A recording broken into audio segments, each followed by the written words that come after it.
దెబ్బతిన్న అసెంబ్లీ వ్యవస్థ సంస్కరణలో భాగంగా మీడియాపై ఆంక్షలు ఎత్తివేస్తూ తొలి సంతకం చేశారని నూతన సభాపతి అయ్యన్న పాత్రుడు తెలిపారు. కొత్తగా ఎన్నికై సభలోకి వచ్చిన సభ్యులకు శిక్షణ అవసరమంటున్న ఆంధ్రప్రదేశ్ శాసనసభాపతి అయ్యన్న పాత్రుడితో ఈటీవీ ప్రత్యేక ముఖాముఖి ఇప్పుడు చూద్దాం. ఆంధ్రప్రదేశ్ రాష్ట్ర 16వ శాసనసభ సభాపతిగా అయ్యన్న పాత్రుడు ఎన్నికయ్యారు. 40 ఏళ్ల సుదీర్ఘ రాజకీయ జీవితం ఆయన ఎన్నో పదవులు అయ్యి చూశారు. ఇప్పుడు అత్యున్నత పదవి లభించడం పట్ల ఆయన స్పందన ఏంటో ఆయన మాటలోకి తెలుసుకుందాం. అలాగే 5 ఏళ్ల పాటు ఈటీవీ శాసనసభలోకి రాకుండా ఏదైతే నిబంధనలు విధించారో ఈసారి సగౌరవంగా ఆహ్వానిస్తూ ఆయన ఛాంబర్లోనే తొలి ఇంటర్వ్యూ కూడా ఆయన ఇస్తున్నారు. మరి ఆయన స్పందన ఏంటో ఆయన మాటలను తెలుసుకుందాం. సార్, అయ్యన్న పాత్రుడు గారు చెప్పండి, ఇన్నేళ్ల అనుభవం అలాగే 40 ఏళ్ళ రాజకీయ జీవితం, ఇప్పుడు మీరు లభించిన పదవి ఎలా చూస్తారు? నాకు రాజకీయ జీవితం ఇచ్చింది నందమూరి తారక రామారావు గారు అండి. అది మీ అందరికీ తెలుసు. అతని డైరెక్షన్లో నడిచాం.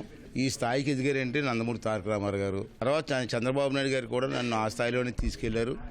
అనేక పదవులు ఇచ్చారు, గౌరవించారు. ఇక అత్యున్నత పదవి రాజకీయాల్లో అసెంబ్లీలో అత్యున్నత పదవి స్పీకర్ పదవి. అది కూడా నాకు వారు పదవిని నాకు ఇచ్చి గౌరవించారు. అది నా మీద బాధ్యత పెట్టారని చెప్పాను. నేను రాబోయే 5 సంవత్సరాలు కూడా యాజ్ ఎ స్పీకర్గా కొత్తగా ఎన్నికలైనటువంటి ఎమ్మెల్యేలందరికీ కూడా అవకాశం ఇస్తూ వాళ్ళకి కూడా అవసరమైతే ట్రైనింగ్ క్యాంపులు పెట్టి సబ్జెక్ట్స్ ఎలా మాట్లాడాలా, 307 మీద ఎలా మాట్లాడాలా, అలా క్వశ్చన్ అవర్లో ఎలా మాట్లాడాలా, 0 అవర్లో ఎలా మాట్లాడాలా, తర్వాత డిమాండ్స్ మీద ఎలా మాట్లాడాలా, ఫైనాన్స్ మ్యాటర్స్ మీద ఎలా మాట్లాడాలా, మీ ఊర్లో మీ అసెంబ్లీ సమస్యల మీద ఎలా మాట్లాడాలా అని చెప్పి అవసరమైతే ట్రైనింగ్ క్యాంప్స్ కూడా పెడతాను. నేను నేర్చుకోవాలా, మన సమస్యని అసెంబ్లీలో ఎలా ప్రజెంటేషన్ చేయాలా, దానికి కూడా అవకాశాలు ఉన్నాయి మనకి.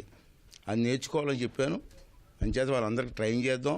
88 మంది అనుకుంటాను కొత్తగా ఎలక్ట్ అయ్యారు. వేళ 88 కొత్తగా ఎలక్ట్ అయ్యారు. వాళ్ళందరికీ ట్రైనింగ్ ఇచ్చి మంచి నాయకులుగా తయారు చేసి మళ్ళీ రాష్ట్ర అభివృద్ధిలో వాళ్ళందరినీ కూడా మింగిల్ చేయాలా. స్పీకర్ ఛాంబర్లో బాధ్యతలు తీసుకోగానే మీరు చేసిన తొలి సంతకం విశిష్టత. గత ప్రభుత్వంలో మీడియా మీద ఆంక్షలు పెట్టి ఇష్టం ఉన్న మీడియాని అమలు చేసుకుంటూ ప్రోత్సహిస్తూ ఇష్టం లేని మీడియాని ఉక్కుపాదం వేసి తొక్కేసిన సంగతి మనం చూసాం గత 4.5 సంవత్సరాల నుంచి. అంచేది మొన్న నేను ఈవేళ సాధి తీసుకునే ముందు మా సెక్రటరీని పిలిపించి మొదటి సంతకం మీడియా ఆంక్షలు ఎత్తివేస్తూ పెట్టాలని నేను నిర్ణయించుకున్నాను. ఫైల్ తయారు చేయమని చెప్పాను. ఉదయమే చెప్పాను. వాళ్ళు ఫైల్ తయారు చేశారు. అందుకే మీ సమక్షంలో మీడియా మీద ఆంక్షలు ఎత్తేస్తూ మొట్టమొదటి సంతకం చేశాను. అంటే మీడియా రాజకీయాల్లో కాదు, రాష్ట్ర అభివృద్ధికి మీడియా చాలా అవసరం. రాజకీయ నాయకులకి దృష్టికి సమస్యలు తీసుకురావడంలో మీడియా ప్రముఖ పాత్ర వహిస్తుంది. అది మన అందరికీ తెలుసు. అంతే మీడియా చెప్పిన విషయాలు కూడా దృష్టిలో పెట్టుకొని అభివృద్ధి కార్యక్రమం చేయొచ్చు. మీరు గ్రామాలు తిరుగుతూ ఉంటారు, గ్రామాల్లో ఉన్న సమస్యలు దృష్టి తీసుకొస్తుంటారు. దానికి బడ్జెట్ అసెంబ్లీలో చర్చించి దానికి బడ్జెట్ కేటాయింపు చేసి ఆ సమస్యలని పరిష్కారం చేయడం కోసం మీడియా చాలా మాకు సహకరిస్తుంది. కాబట్టి అందుకే మొదటి సంతకం చేయడం జరిగింది. అలాగే మీకు ఈ పదవి లభించడం వల్ల మీ సహజ శైలి నోటి తీరికి కళ్ళెం పడిందనే ఒక అందరూ కూడా చర్చించుకుంటున్నారు సభ్యులు కూడా. సరదాగా దీన్ని ఎలా చూస్తారు ఏంటి? సహజ శైలి అంటే అర్థం ఏంటండి? సహజ శైలి అంటే అర్థం ఏంటంటే పుట్టినప్పుడే వచ్చింది. అదేమన్నా సహజ శైలి అంటే పుట్టుకతో వచ్చిందని అంటారు.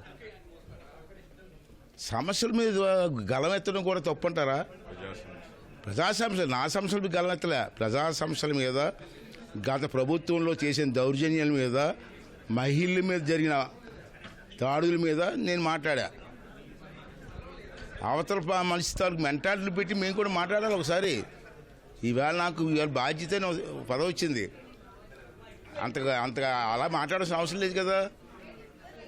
చక్కగా మాట్లాడి ఆ సమస్యలన్నీ అసెంబ్లీలో డిస్కస్ చేసి ఆ సమస్యలన్నీ కూడా ప్రభుత్వం దృష్టి తీసుకెళ్ళి దానికి బడ్జెట్ కేటాయింపు చేసి ఆ సమస్యల పరిష్కారం చేయడమే మా డ్యూటీ చేస్తాం.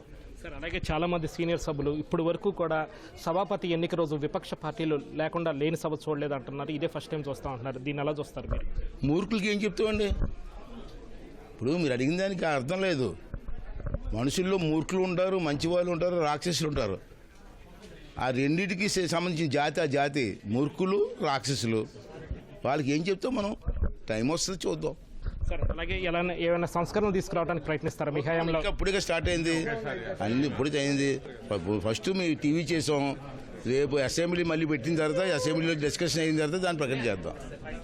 ఇది సభాపతి అయ్యన్న పాత్రుడి స్పందన. కెమెరా పర్సన్ ఎంఎస్ఎన్తో VSN Krishna, ETV news, Amaravati. Over to studio.